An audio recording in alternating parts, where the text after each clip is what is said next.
France Info. Allez, restez avec nous dans la prochaine demi-heure. Ce que vous allez entendre est édifiant tout autant qu'effrayant. Des réfugiés syriens qui vendent leurs organes pour survivre. C'est à 7h15.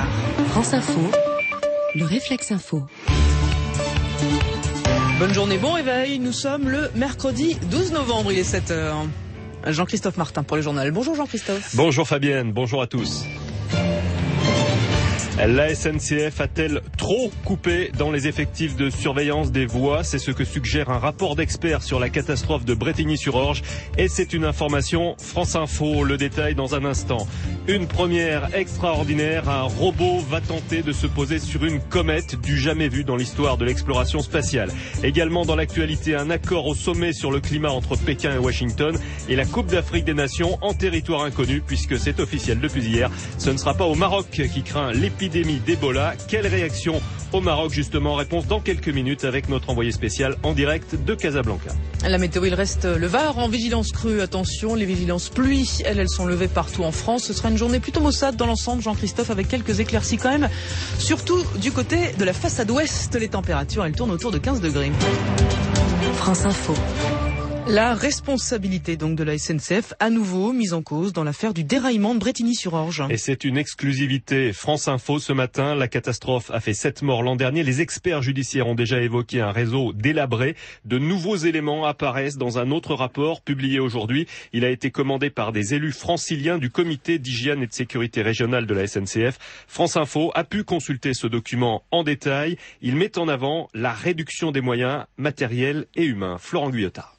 Le rapport évoque une forte baisse du nombre d'agents chargés de la surveillance des voies. Sur le secteur de Brétigny 1, autrement dit la zone dans laquelle s'est produit l'accident, il y avait, en dehors de l'encadrement, 16 agents chargés de la surveillance en l'an 2000, selon le rapport. Il n'était plus que 8 en 2012, soit une diminution de moitié.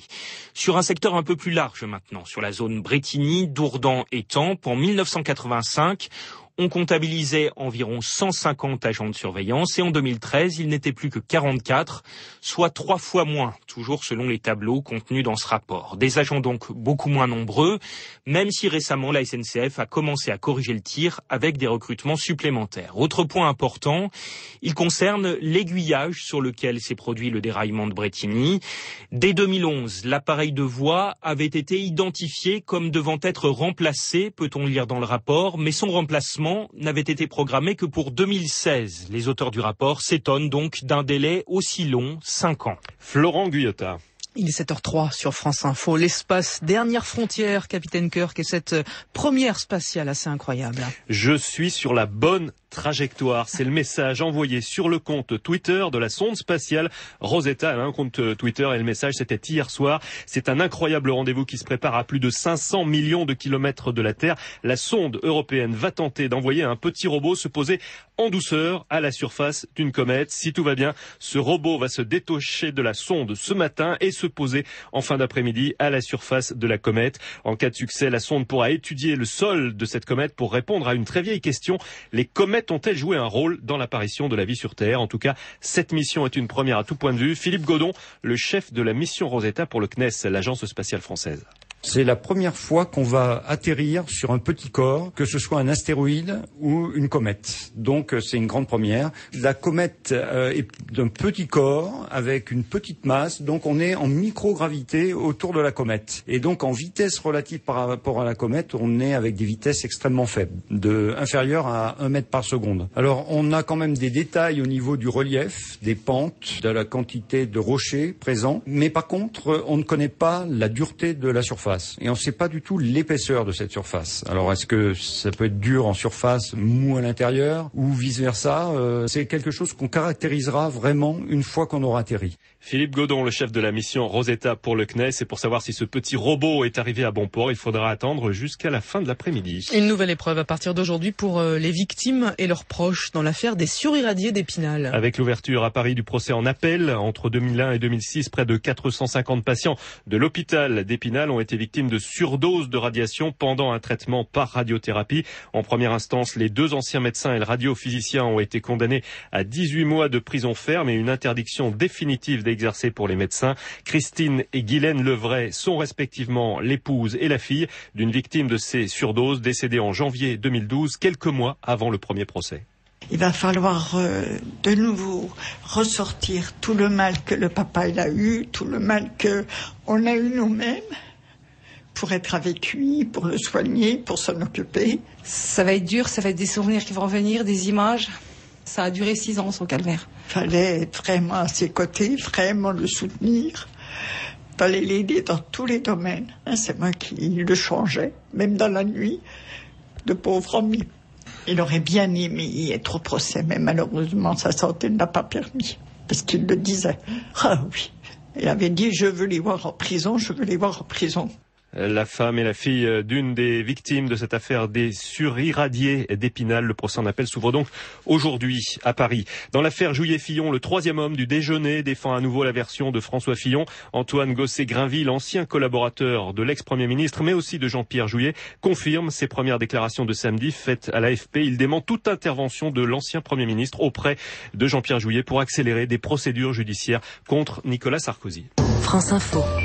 Il est 7h presque 7, un geste de la Chine et des États-Unis en faveur de l'environnement. De nouveaux objectifs de réduction des émissions de gaz à effet de serre, annonce faite cette nuit à l'occasion de la visite de Barack Obama à Pékin, à 1 an du sommet mondial de Paris sur le climat. Il y avait urgence, le président américain parle même d'un accord historique, ça c'est l'avenir qu'il dira, mais c'est important, Simon Le Baron, puisque la Chine et les États-Unis sont les deux plus gros pollueurs de la planète. Oui, ils représentent à eux deux près de la moitié des émissions de CO2 de la planète. Si cet accord est qualifié d'historique, c'est aussi parce que c'est la première fois que la Chine s'engage sur un pic, un plafonnement de ses émissions de gaz à effet de serre, c'est-à-dire qu'elle fixe l'année à partir de laquelle ces émissions doivent cesser d'augmenter et où la courbe doit commencer à s'inverser. Objectif 2030 pour la Chine. Les États-Unis, de leur côté, s'engagent à réduire de plus d'un quart leurs émissions, une réduction de 26 à 28% précisément d'ici 2025 par rapport à 2005. Le temps presse, d'après les experts sur l'évolution du climat du GIEC, il faut faire plus d'efforts et plus vite si l'on veut limiter à 2 degrés le réchauffement climatique.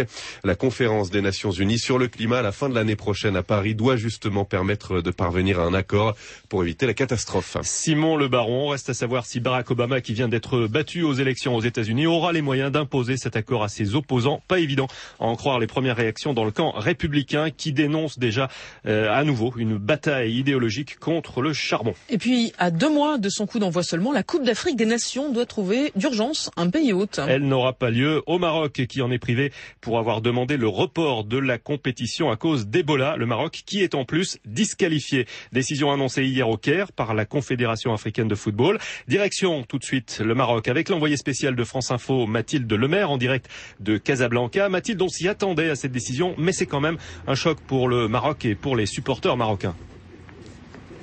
Oui, Jean-Christophe, la nouvelle occupe les conversations autour de la grande mosquée, sur le front de mer, sur les terrasses, dans les bureaux. Touré, Drogba et les autres stars ne viendront pas jouer la CAN dans 2 mois au Maroc. Cette Coupe d'Afrique sur laquelle les Lions de l'Atlas fondaient en plus beaucoup d'espoir. Le dernier titre datant de 76 pour le Maroc. Abdou se présente comme un fan de foot dans un royaume de foot. Il est déçu.